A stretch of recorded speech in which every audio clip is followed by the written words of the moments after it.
In this video, I'm about to reveal to you all the product that made me fail on Amazon FBA and how to avoid making a similar mistake. Hey there people on the internet, it's Joseph Bobadilla here, and today I want to talk about what went wrong with my first Amazon product. Now believe me, I've not been looking forward to filming this video, but it has to be done. It's part of the journey, and I'm here to document successes and failures and share them with you so you can also avoid the things that I've run into as problems. So as much as I haven't wanted to talk about it, let's just hop right into things. For those of you who've been following my journey so far to launching my first product on Amazon FBA, you may have heard me talk about the fact that I had heard about a potential issue that was probably going to arise. And to cut a not so long story short, it happened. At the very start of this whole process, I had been very intent on keeping the product a secret, and that was simply to avoid more competition for that particular item. And now I'm going to reveal it to you, and for good reason, because I also don't want you guys to have to go through the same thing if you're interested in launching an FBA product. So the product that I launched was an inflatable lounger. Now there are heaps and heaps of people who are selling inflatable loungers on Amazon even today, and when I found the product using Jungle Scout, I was immediately drawn to the amount of revenue that people were making. There were and are people currently making upwards of $100,000 a month in revenue from this item. Because it was more of an outdoorsy product, it made it more seasonal. And I thought I would capitalize on that fact that it would be summer by the time that my version of the inflatable lounger was gonna go live on Amazon, and people would pick it up straight away. Now at the time that I purchased these inflatable loungers from my Chinese supplier, I had been communicating with about 10 or so suppliers, and I had spent weeks narrowing down exactly who I wanted to get the item from. I put so much groundwork, and I think I was also blinded to that at the time, and I didn't spend enough time researching whether the particular type of lounger that I had a patent on it, and that was my first big mistake. Because if I had spent enough time looking at all of the listings, I would have noticed that they were a certain variant. The loungers were more of a square shaped headrest. I can put some pictures up here, but the one that I got was a banana shaped one, and it was the cheapest unit that my supplier had. And that also made me really confident in moving forward because it was such a good unit cost that I was able to pick it up for. And unfortunately, it was only about 2 weeks after the shipment had already left my supplier that I'd realized that I'd potentially made a really massive mistake. It just so happened that I was just browsing through the Amazon Seller Mastery Facebook group, and I noticed that there was another guy in the States who had put up his issues with selling inflatable loungers, and it was then that I went, oh. By then it was way too late. I had made full payment to my supplier. Everything was already on its way to Amazon, and I guess I was really just waiting with my fingers crossed. Now the problem with selling inflatable loungers was that there was a certain design that was actually patented by a company called Fat Boy in the United States. I had completely missed this. Now to make matters worse, I had saved a bit on air shipping by letting my supplier pick a freight forwarder to send my package to the States. I knew then that I had made another mistake by selecting to go with a freight forwarder instead of an express air shipping method. Now I saved a heap of money on the shipment, but the delay and the knowledge that I was potentially gonna run into an issue anyway was really not that fun to deal with. I took a bit of comfort in watching a video that the fellow in the Facebook group had posted about his problem. His name's Cody Perry, or Cody Perry. I don't want to mistake that with Katy Perry.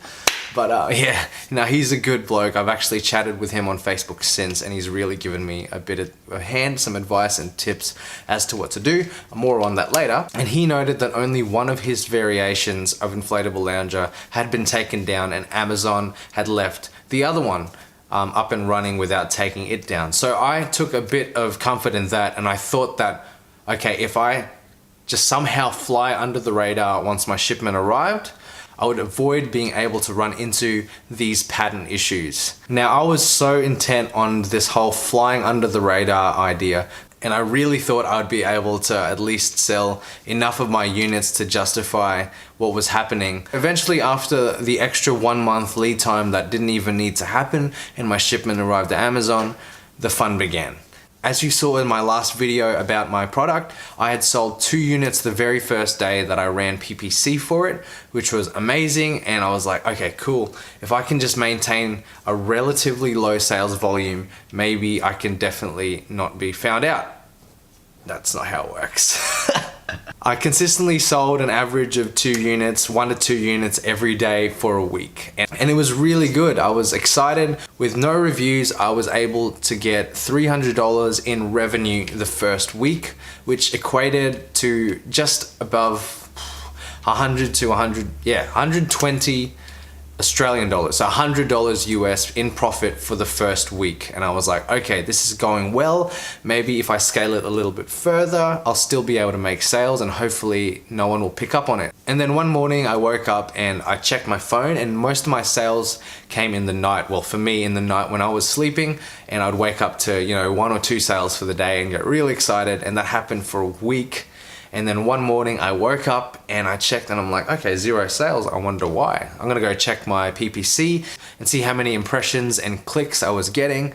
And as soon as I logged into my seller account to check my PPC performance, I noticed that it had stopped and I was like, oh no. And as soon as I went into my inventory, I saw it.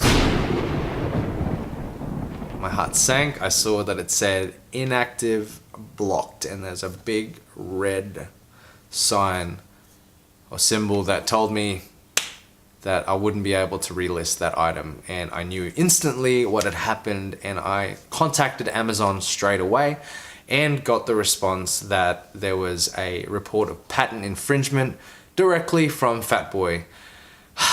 What a fun bunch of people they are.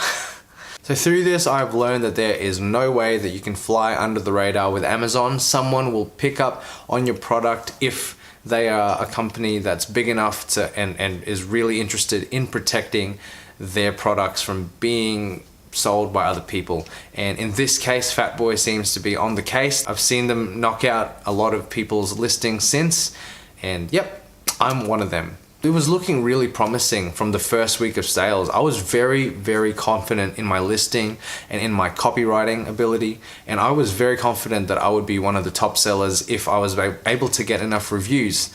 And as soon as I moved up in the rankings, they noticed me and immediately blacklisted me. And that's just how it works. They will hunt you down and find you. I could look back and there's a lot of what ifs. Obviously, there's a lot of what ifs with anything. If I had just spent a bit more money and got a variation of the lounger that wasn't the same one, I could have possibly avoided this. Yeah, I could have found another product. I could have asked more people. I could have, communicated a bit more with Tanner about the type of product that I was picking, but I didn't. That's the matter of fact, is that I didn't. And now I've just got to live with the results. And it hasn't been fun. I haven't really wanted to talk about it because no one, especially when you're documenting something like this, you don't want to document failure. It sucks. But I know in my heart that at the time I did what I thought was best with the knowledge that I had. And now, a month, 2 months later, I have more knowledge. Now I know exactly the stuff that I really need to be conscious of and that you really need to be conscious of when you're looking for a product to private label on Amazon. So let's summarize and talk about these mistakes and what you need to avoid when you're launching your first product on the Amazon marketplace. So clearly the first thing that you need to learn from my first experience is that you need to ensure that there are no patent issues with your product. If you spend enough time looking, you'll realize that a lot of items that look very creative, and especially a lot of items that have a lot of different moving parts or certain different ways of assembling, there may be things that involve magnets or other more complicated devices or things like that. There's a good chance that someone has already patented that design or that product. Now, patents are a funny thing, because take, for example, how Fatboy had patented the inflatable lounger design, but it was just the banana-shaped version of it, and there are all these other versions that are still on Amazon, and there's no way that they can get taken down unless someone patents those specific designs. So there's a chance that the product you're interested in may actually only have a patent for a specific design, and you want to make sure that you get that correct. So if you're erring on the safe side with private labeling, you want to look at things that have almost no chance of being patented. There's lots of things out there that are solid pieces of metal that are just formed into a certain shape. Chances are the more standard an item is, the less moving parts it has, the more of a chance it's not patented, if that makes any sense. But you should always err on the safe side and just make sure you Google around and check Google Patents and other websites that show you whether or not the item you're interested in is available. The second thing you can learn from my experience on a side note is that freight forwarders are very funny things to deal with. And as much as possible, make sure that you get an express air shipping method that's door to door. You basically don't want to have to deal with a second freight forwarding company, because chances are they're going to take a long time, just like mine did. It gave me an extra month lead time, and that was really not cool to deal with at all. A combination of those two things has led to me having bad experiences with this first product launch. And yeah, it's a failure. So what am I gonna do now? I guess I'm just gonna quit and call it a day and forget about the whole thing. You know, just go back to working a job and forget about the whole passive income idea. Obviously it doesn't work. So, see you guys. But I'm not that stupid, because I know that it does work. If you stumble across a method of passive income and people are making it work and you try it and you fail, it's not that that method doesn't work. It just means that you did something wrong. And in this case, I did something wrong, and now I've learned from it, and moving forward, I just don't want to repeat those same mistakes. You know, like I said, failure is a part of the process. It's part of learning. Making mistakes is the best way to learn, even though it's not the funnest way to learn. And ideally, you got to learn from other people's mistakes when it comes to things in business and just in general. And so because my first product hasn't worked out, does it mean that selling on Amazon is a scam? No, of course not. It works. I've even proven that I can get sales. I got $300 worth of revenue in the first week with no reviews and no real aggressive launch strategy. So in moving forward, I'm just gonna select another product and make sure that it doesn't have these issues and go from there. My goal by the end of the year is to be able to have 2 to 3 live products on Amazon that are selling well and that are not having any issues like this anymore. If I can reach that goal, that would be great. So at the moment, you know, my benchmark for success in this is low. It's here. So I want to make sure I can get to there. And to me, here by the end of the year, if I have 2 to 3 products live on the Amazon marketplace, again, I will consider that a win for this year. And moving forward, I have even bigger goals, but that's my first immediate goal. And so I'm not going to be focusing too much on other things. I want to make a video about this, but I had a bit of a shotgun effect as soon as I started this entrepreneurial journey. I did this and that and this and that, and I hadn't really been able to focus on anything in particular. So I'm making it my goal with the rest of the year to really focus on building Amazon and just continuing to make YouTube videos. Affiliate marketing is still there. It's still a viable thing. And once I get everything sorted with Amazon and get the process up to the stage where I'm confident in the way that I'm doing things and making sure I'm doing them correctly, then I will really be able to make a push with affiliate marketing. So in the meantime, so many lessons are learned. I'm still very excited to see what the next couple of months hold for me. And so because of this experience, my upcoming videos are going to be tailored a little differently to what I thought they were going to be. You know, I thought I was going to be talking about advertising and PPC strategies and, you know, talking about that kind of stuff. But at the moment, I've got to bring it all the way back to square one, and I want to be making some instructional videos on how to start. You know, another thing that has helped me through this has been networking, Being a part of that Facebook group for the course has been really encouraging to see that I'm not the only one who's had these problems, and I was even able to find another person who had the exact same issues that I have. And so we're working together, well, not really working together, but we're just talking to each other on how we are approaching it. I'm learning a lot from him.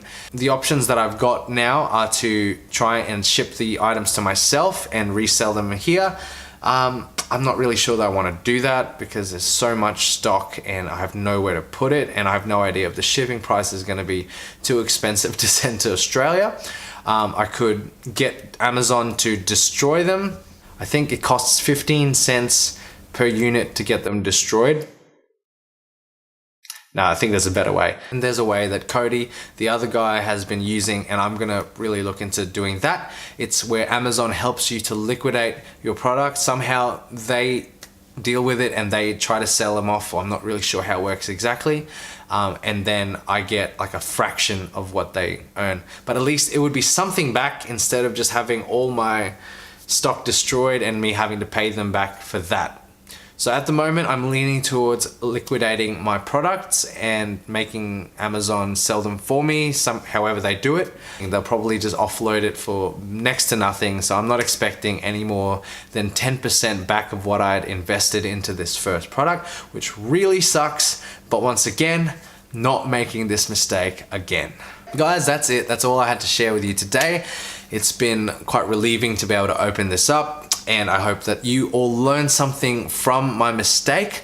I'm gonna be keeping my chin up and updating you all on what happens next. If you got any value at all from this video, if you enjoyed it, if you liked seeing me suffer on camera, then please give me a thumbs up and drop a comment down below. I don't mind talking about this kind of stuff with you guys. I really think that it's a valuable learning opportunity for anyone who's getting into Amazon FBA.